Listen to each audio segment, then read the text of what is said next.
हर ज़बान के अदब में मुख्तसर कहानियों को अव्वलियत दी जाने लगी है।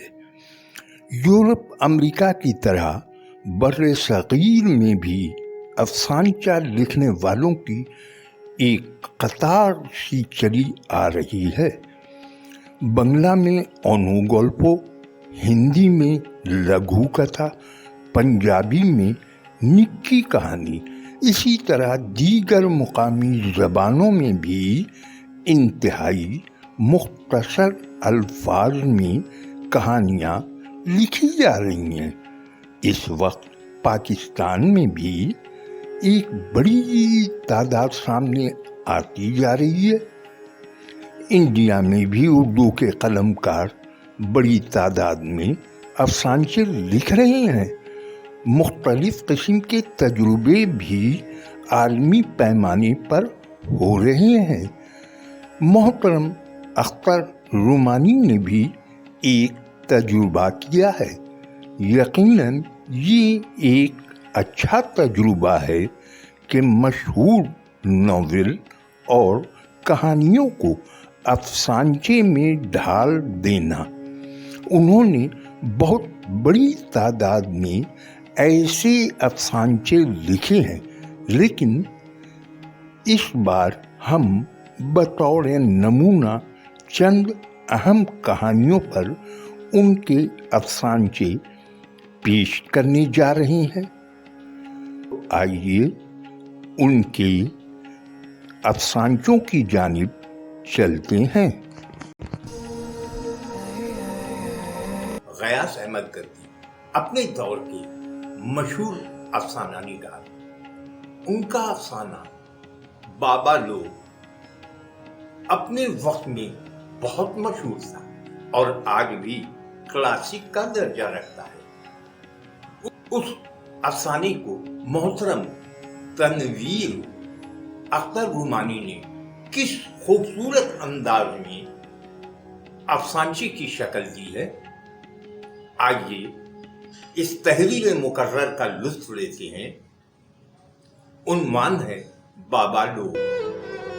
हमेशा की तरह आज भी सूरज डूबने के बाद बुढ़ा अंकल के घर के बाहर रखी चारपाई के इर्द गिर्द महल्ला के बाबा लोग जमा थे। कई बरस बीत गए कहानी सुनते सुनाते। बाबा लोग बच्चे नहीं रहे, सब जवान हो गए थे, लेकिन बुढ़ा अंकल के लिए ये सभी अब भी बाबा लोग ही थे। वो अपनी आदत के मुताबिक गोया हुआ, बाबा लोग आज हम तुमको अपनी कहानी सुनाएगा। एकदम अपनी कहानी 20 साल पहले का बात है। हम एक अंग्रेज साहब के यहाँ नौकर होता। उस वक्त हमारा एज 30 होता। हमारा साहब आजादी के बाद यहीं रहना मांगता। साहब का जवान बेबी मार्गरेट मून का माफिक ब्यूटीफुल होता। वो किसी से लव करता। लव में बेबी से मिस्टेक हो गया, जिसका नतीजा में वो प्रेग्नेंट हो गया। साहब ने बेबी को बहुत मारा, पूछा किसका पाप है। बेबी अपना लवर का नाम नहीं बताया। साहब ने मोहल्ले और रिश्तेदारों में किसी को कानो कान खबर नहीं होने दिया। घर पर ही डिलीवरी का सारा अंजाम कराया। साहब बहुत पैसा खर्च किया इस बात को दबाने में। मार्गरेट को बेबी पैदा होता।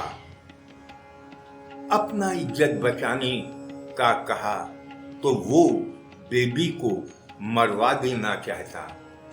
ये काम उसने हमको दिया कि इसे मारकर जंगल में ले जाकर फेंक दो, वहां जंगली जानवर खा जाएगा। इस काम के लिए अंग्रेज साहब हमको बहुत इनाम देगा। फिर कुछ महीने बाद अपना साहब अपना फैमिली लेकर विलायत चला गया। और क्या हुआ, बेबी का शादी बनता नहीं कि नहीं बनता हमको मालूम नहीं। बुढ़ा अंकल अभी इतना ही कह पाया था कि उसकी जवान और खूबसूरत बेटी ने दरवाजे पर आकर आवाज दी, बाबा खाना निकाल लें। उसकी नुक्कई आवाज पे सभी उसकी तरफ देखने लगे। थोड़ा वेट करो बेबी, अभी अपना स्टोरी बताता, अंकल ने जवाब दिया। ये कौन है चाचा? आपने आज तक शादी नहीं की, तो फिर ये बेटी कहाँ से? हम लोग बरसों से इसे देख रहे हैं, लेकिन आज तक समझ नहीं पाए। आज बता ही दीजिए। ये वही मार्गरेट का बेबी है, हमारा साहब का ग्रैंड डॉटर। तो आपने उसे मार डाला था? कई ने एक साथ हैरत से पूछा।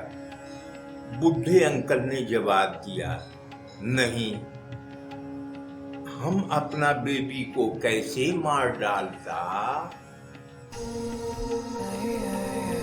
तो का मारूफ अफसाना खोल दो, उसका रीमेक तनवीर अख्तर रूमानी के कलम से मुलाहिजा करें।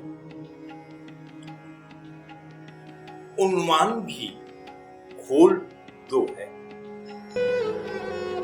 डॉक्टर के चेम्बर में चेकअप वाली मेज पर वो जवां साल मरीजा जिसे उसकी मां लेकर आई थी, नींद बेहोशी के आलम में पड़ी हुई थी।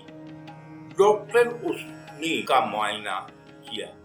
पास खड़ी मरीजा की मां डॉक्टर से अपना दुखड़ा रोए जा रही थी।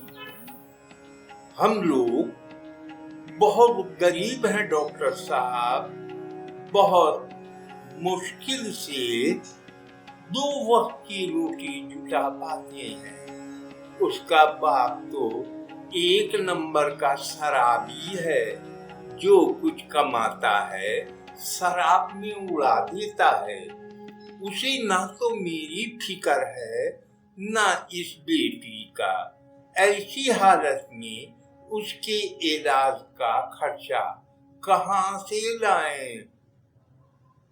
हम 3-4 घर में झाड़ू पोछा करके किसी सूरत घर चलाते हैं। आज आए तो ये इसी हालत में पड़ी थी। बड़ी मुश्किल से पड़ोसी लोगन का मदद से आपके पास लाए हैं। पता नहीं क्या हो गया है इसको, भगवान जाने। कई दिनों से बस चुपचाप रहती है, एकदम सूखती जा रही है, कुछ बताती भी नहीं है। हमारे बस यही एक बेटी है डॉक्टर साहब, कुछ कीजिए डॉक्टर साहब, आपका बड़ा एहसान होगा। डॉक्टर दिल जमई से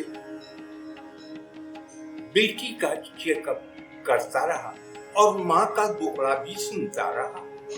काफी देर चेकअप करने के बाद डॉक्टर ने लड़की की पेशानी पर हथेली रखते हुए शफकत से कहा, जरा आंखें तो खोल दो बेटी। नीम बेहोश लड़की के जिस्म में जुम्बिश हुई और उसने अपना इजार बंद अपनी मुट्ठी में जकड़ लिया और कराते हुए बोली, नहीं बाबू नहीं,